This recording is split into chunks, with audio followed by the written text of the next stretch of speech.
Ce mot en hébreu erev ne signifie pas que soir, il signifie aussi arevut, la capacité à être solidaire, littéralement à se porter caution, arev, les uns pour les autres et être garant du sort de son prochain.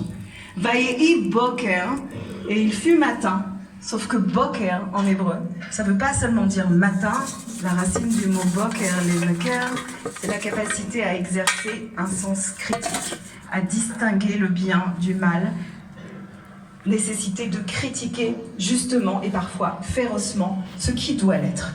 Vayehi erev, vayehi boker, il fut soir, il fut matin. Vous l'entendez, en hébreu, ça signifie littéralement il fut solidarité et il fut sens critique. Et alors, il y eut un jour. Se porter garant de l'autre et savoir énoncer une juste critique, c'est la condition dans la Genèse pour qu'un jour nouveau paraisse.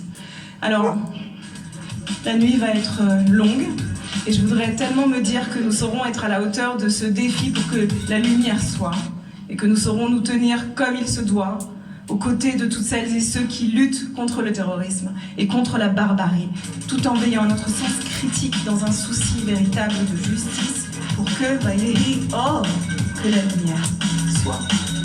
Vayehi erev, soir. Ce mot en hébreu erev ne signifie pas que soir, il signifie aussi arevut, la capacité à être solidaire, littéralement à se porter caution, arev, les uns pour les autres et être garant du sort de son prochain. Vayehi boker, et il fut matin, sauf que boker, notamment dans ses doubles sens. Vayehi erev, soir. Ce mot en hébreu erev, le soleil est absolument, vous l'avez notamment dans ses doubles sens. Vayehi erev,